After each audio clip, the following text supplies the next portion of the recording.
Welcome to CoramBAAF Conversations, a podcast series dedicated to adoption, fostering and kinship care. We ask children's social care professionals and experts by experience to join us to share with us and you, our listeners, their experiences, reflections and knowledge. I hope you enjoy. Welcome to another episode of CoramBAAF Conversations. I'm Jane Poore, CoramBAAF Adoption Consultant, and I'm delighted to be joined today by Dr. Tam Cane. Thank you for joining me, Tam. Dr. Cane is a senior lecturer at the School of Education and Social Work at the University of Sussex and is here to talk today about the adoption framework for diversity and inclusion in transracial adoption, and it's known as AFDiT. Would you like to introduce yourself, Tam? Yes, sure. Nice to see you again, Jane. Yeah. And I think you've already introduced me, but I'm Dr. Tam Cane. I'm based at the University of Sussex, and I'm the founder and developer of AFDiT, which you've already introduced. But I think crucially, it's important that when I introduce myself in relation to AFDiT, I have to acknowledge and honor everybody else who worked with me to develop this framework. So as well as I'm introducing myself, I also want to introduce everybody else who co-created this framework with me. And that's people with lived experience of being transracially adopted. We also worked with adopters as well, who transracially adopted, and birth parents, as well as social workers as well, who are very much interested in supporting work around transracial adoption and anti-racist practice in the field of adoption. So I think it's a big introduction, but it's really, really important that I introduce myself as well as the group of everybody who co-created this framework with me, alongside the other core researchers as well, Sushri, Poohan, Gillian Rouge, and Michael, as well as Adoption Southeast, who we worked with very closely. That's great, Tam. That's great to hear, because it is very much a co-produced piece of work, and that really comes through in the final product, as well as we'll get into, no doubt, a bit further in the conversation. So just start winding back to the beginning a bit, and I always joke a little bit with you about its very catchy title, Anti-Racist Framework for Decision Making and Transitioning Children from Minoritized Racial and Ethnic Groups into Transracial Adoptive Families, which is not a very catchy title, but actually says everything we need to know. And we've switched into it being called AFDiT, haven't we? And it has become known as the AFDiT Framework. Can you just give us a brief overview of how it came about and what inspired its development?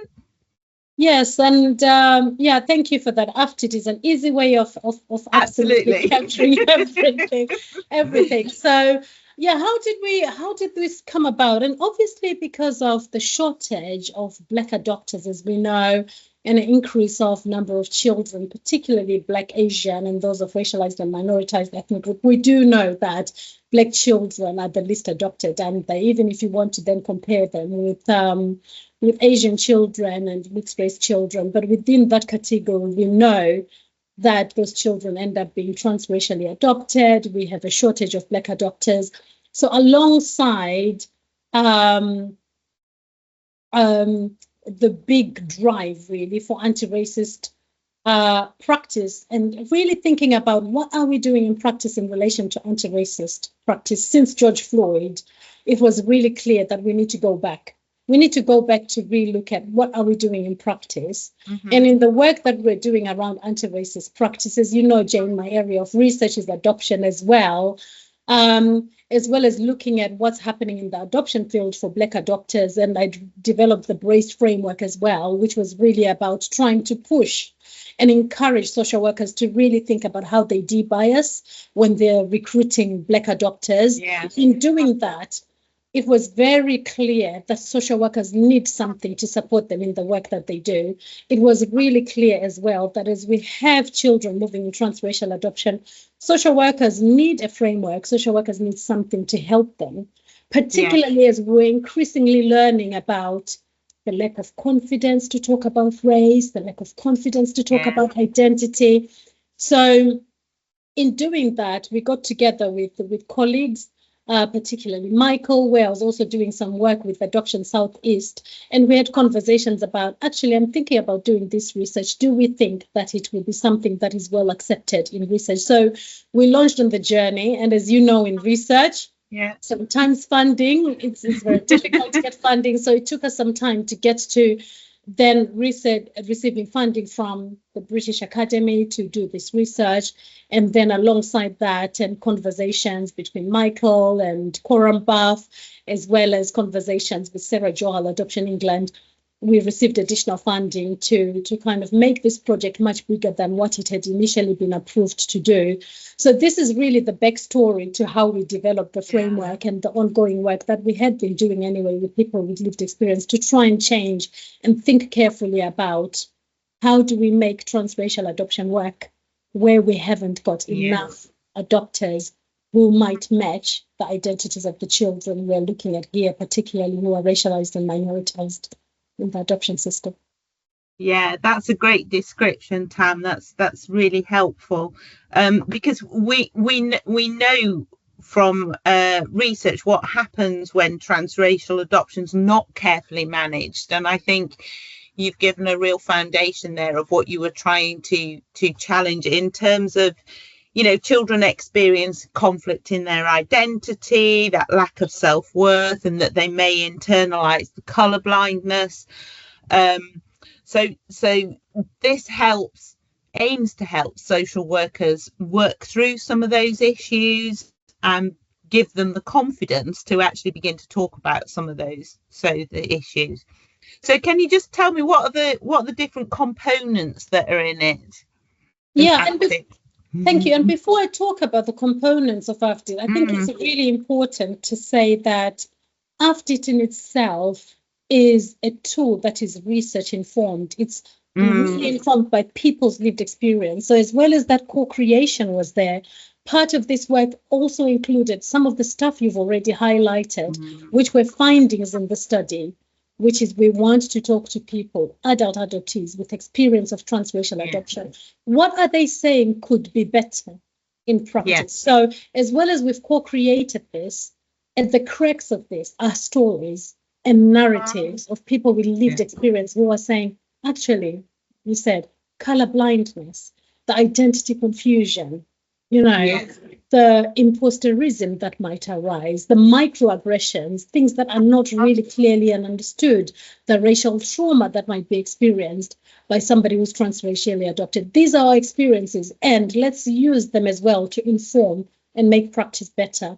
So within that, we then developed this framework, and the key components are, I think, what we call the AFDiT wheel, which is really a visual diagram, a visual image that allows us to really see clearly. And I think the way I like to see this is that when a child is born of its parent, they're already, before they come to earth, they're already introduced to the values, to the principles, to the cultures and beliefs, and everything that really forms their birth family or their first family, right? And they're introduced to that in terms of their heritage, culture, and identity.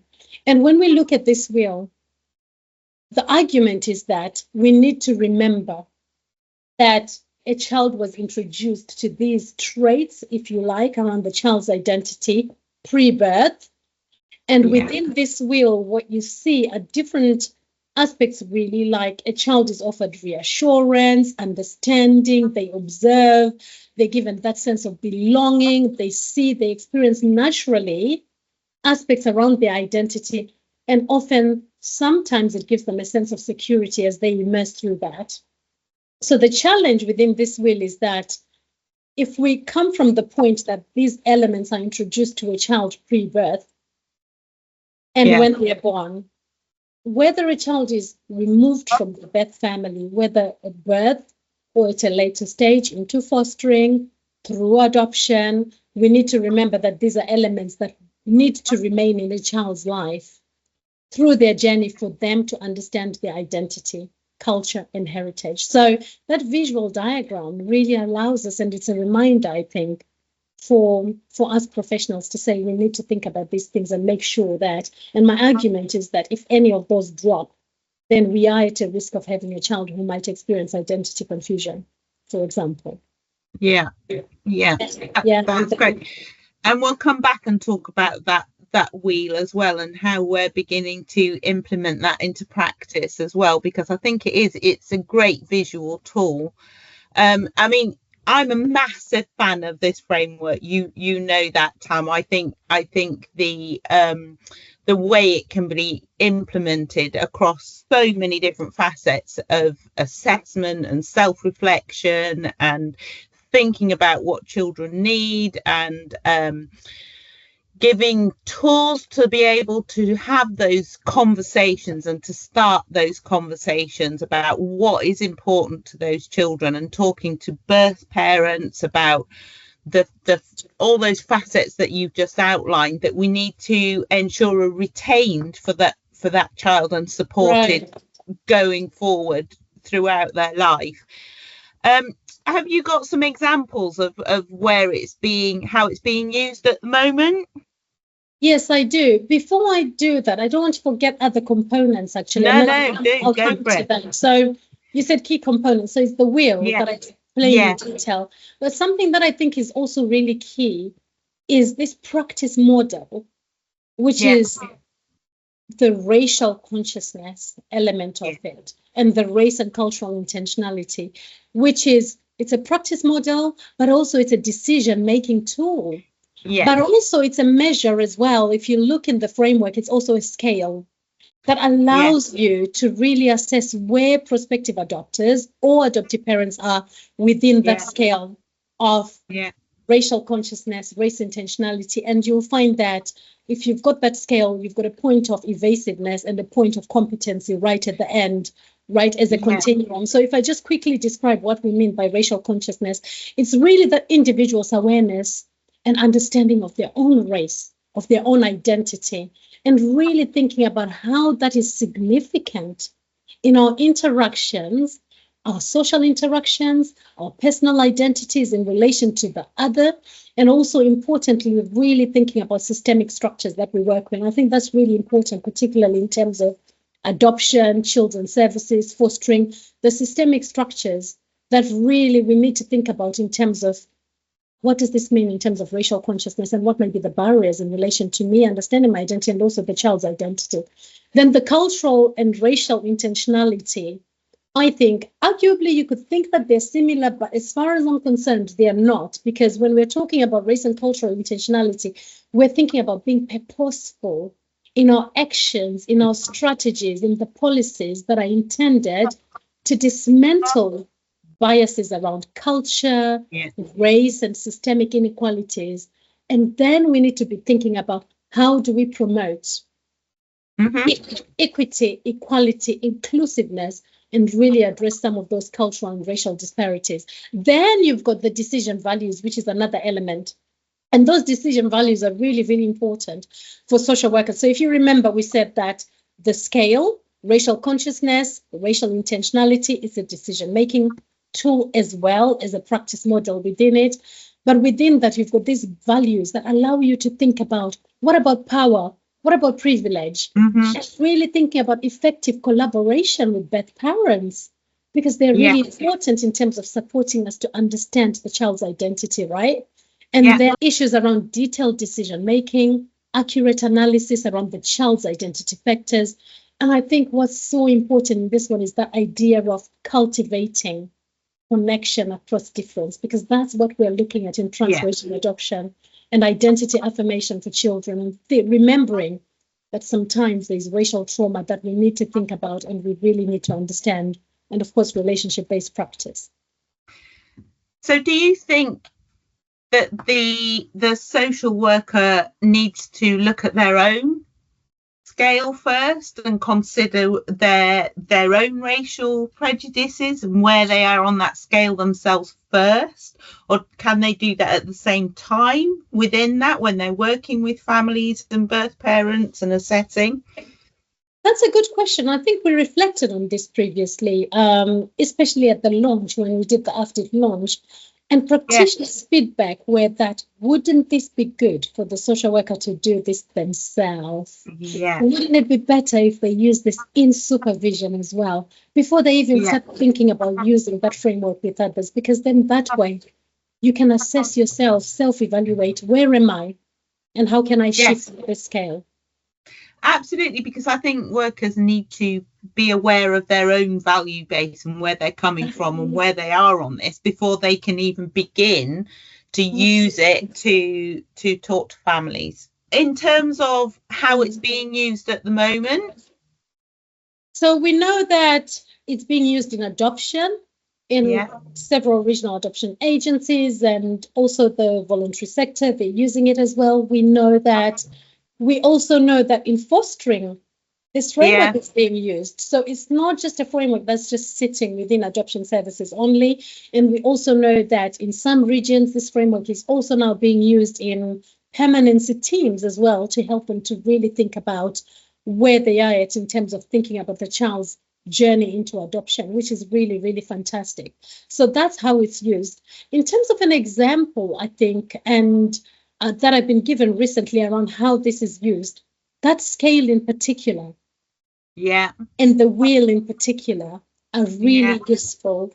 And having some conversation, there's conversations I've had with adopters who have had their social workers using this tool with them. Okay. And they said this scale was really, really good. It helped me to really think about where I am. And with their social worker, they were able to work through from point number 2 around racial consciousness, or point number 3 around racial consciousness, to really think about how can they move to get at least to the other end of the continuum. So we know that this is used. We know the scale is being used. We know there is evidence to tell us the scale is being used and that it's effective in helping people to really think about how they can shift. We also know that social workers are using this to think about what recommendations can we give to prospective adopters to help them to shift, to help them think about resources and assets they need to provide in preparation for the child, in preparation for their journey around transracial adoption. And we also know that it's being used in adoption panels as well. Yeah, and I've had examples of fostering panels using it as well, and just finding it. I think also it's such a learning tool as well, Tam. I mean, you look at it and the little cartoons that are in it, you can take those individually as well, and just use them as a starting point for those conversations, and think about what's behind them and the meaning of them and what it means to you and how you interpret it, and then go on to those other more in-depth facets as well. It's really flexible in that respect. I think so. And Jane, you've just reminded about those cartoons. It's really they're interesting amazing. Because they're amazing. And I should have highlighted that when you mentioned what are the key components, the cartoons. It's, you don't even need to have a conversation. You can just go into your visit and say, right, our visit is, let's discuss this cartoon. What does this mean? And you can aid conversation and assessment with that country.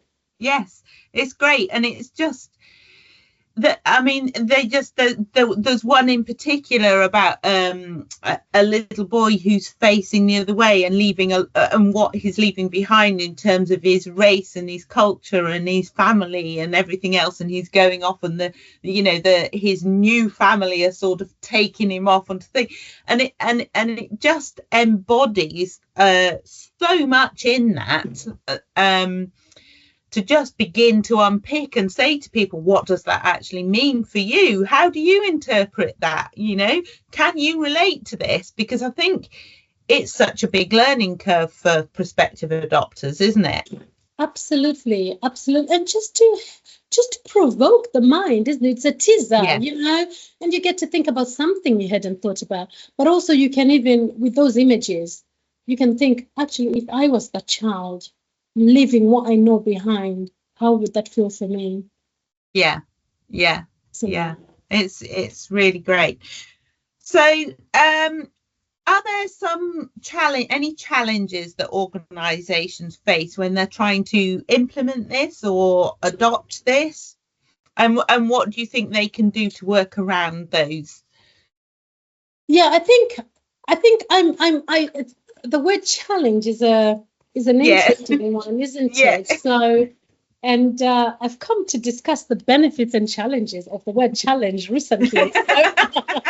It's a loaded word, isn't it? Yes. It's a loaded word, but let's think about this in a different way, to say what might be helpful, I think, for organizations with this. I think it's really to think about, where are we in our practice? Where are we? Where are our teams in this area? What are our policies so far? What are the frameworks that we're using?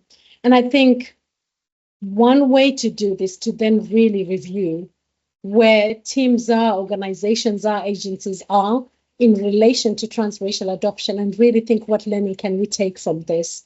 So in terms of moving this forward, I think in response to your question would be, what about training? What about the use of language? And we know, Jane, don't we, that some of the language in the framework is not always easy to use. I've had conversations with another organization around, why don't we have some consideration around training our staff to think about the language that is within this framework, for example, so that people can't feel confident to talk about it. And I know from doing this piece of work, not everyone might find it comfortable to think about the word cultural genocide, for example, right?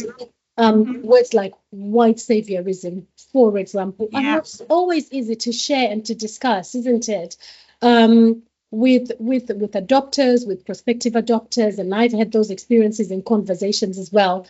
But I think if we really want to learn from experiences of people who are transracially adopted and the trauma that we know has come about with this for some, then we should be encouraged to try and say, actually, the way we can use these terms is to help us understand what might be going on for the child, for the person, and what adult adoptees have told us about their experiences. And these are the words that have been used to explain their experience in a way that doesn't allow people to feel fragile around these words. And my argument is about, how do we use these words? It's how you present something to somebody. It's like when you're presenting dinner to somebody on a plate. How are you presenting it?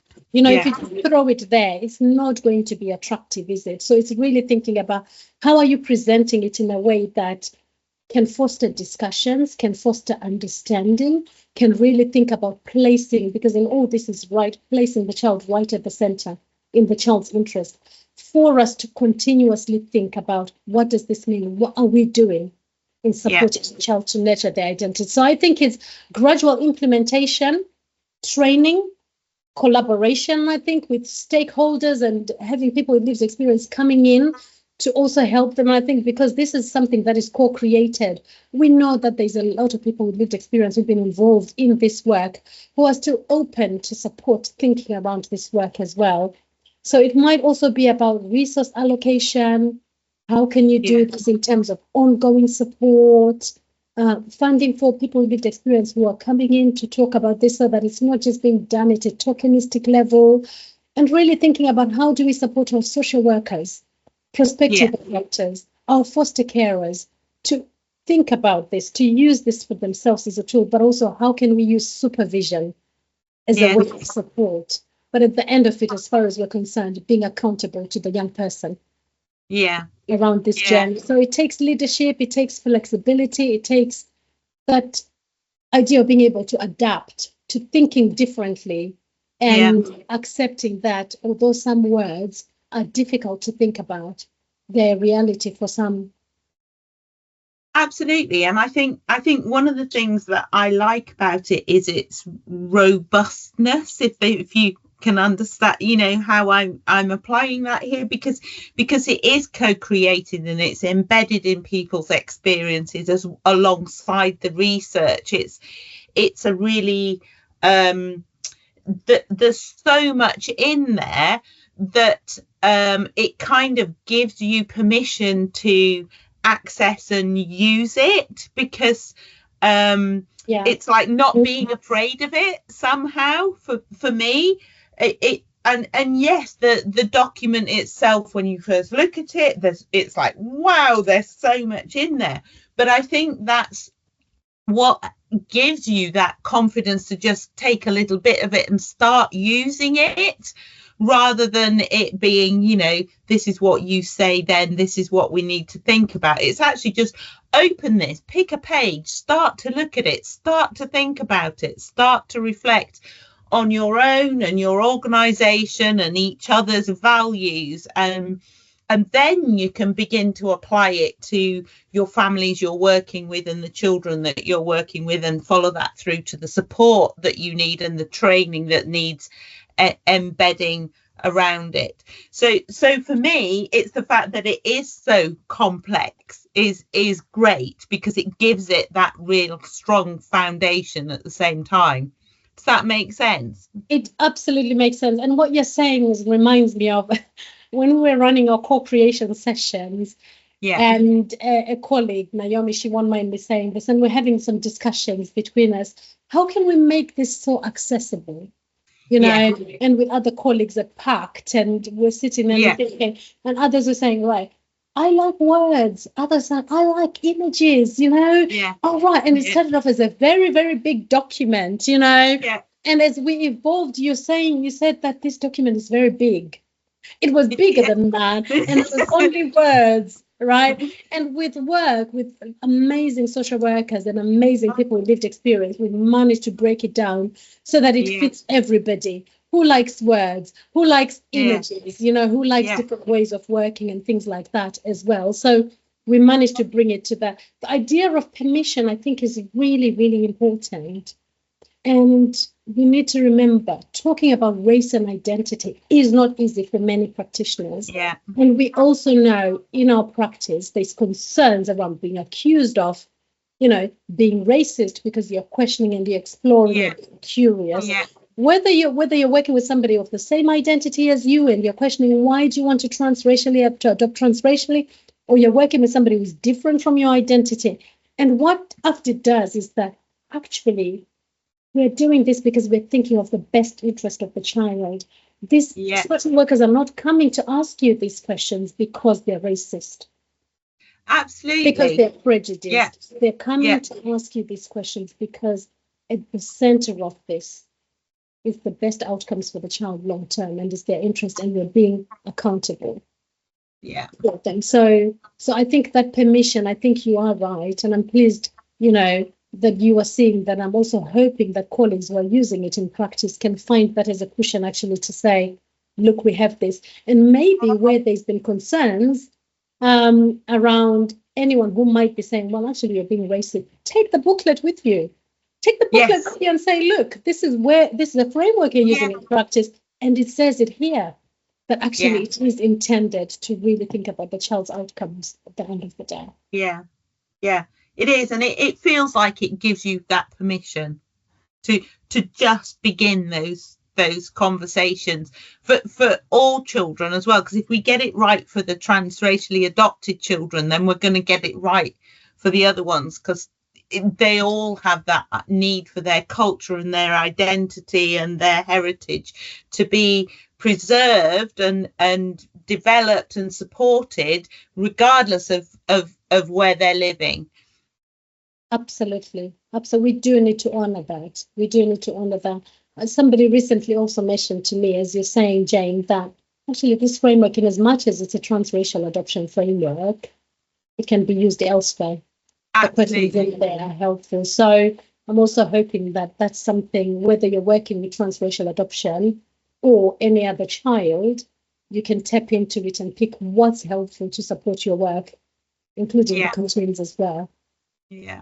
So going forward, I think I've been working with you, and we've put the wheel into the updated child permanence report, which I think is fantastic, because that particular section in the child's permanence report, that identity section, it's always a section that is a challenge to write. Sometimes people are not confident about what to put. And I think we've moved on so much in our understanding of identity for children, but that's kind of not supported by how we address it. Yes. And so for me, hopefully it begins to give social workers a tool to look at, to just give them some framework for the words, for the language, for that permission to begin to unpick that for a child. So I'm really thrilled that we've managed to work together and put that into the child's permanence report, and that's still out on pilot, and it's going to be out at the beginning of next year. And then our next challenge is for the prospective adopters report and assessments, and we need to embed this, and I think that'll be a bit of a more complex thing, because I think we'll need to put the scale in there as well. Are there other ways that you want to see this developing in the future, Tam? I think what would be so fantastic, and thank you so much that for including this in practice, and I hope that social workers can see and find ways to continue working with it, and more so even consult you around, well, actually, I'm stuck for words, I'm stuck for how we write this, that they will feel they can reach out to ask for support around that. So that's fantastic, and also as well for the PAAF. Yeah, I think in terms of moving forward, I would really like, I know we said that there's conversations within fostering as well. Yeah. I would really like to see this as something that is running across children's services, even thinking about when you're thinking about child protection, in cases that are likely to go to PLO, in cases that are then going to end up in court, that we're thinking about this right early. Yeah. Early on, and that we have some triggers that help social workers to connect this, so that it's not something that's just sitting in the later parts of the child's journey into adoption. We also know that it's being used to think about adoption support, or what we used to call post-adoption support. So we know it's also there. So I'm hoping that in the future it would be something that runs across and that is standard. Yes. It's not just something that is seen as it's an adoption framework only. It's not. Yes, it's really embedded into practice and how we work across the sector of all work with children in our care. Yeah, absolutely. And for thinking about yourself as well, across the professional sector too. So if people want to know more about the AFDiT framework, where can they go at the moment? Okay, so the framework has its own website, which is brilliant, and you can find this at Transracial Adoption Framework.uk. And we'll put that on the link somewhere we can put that on the link.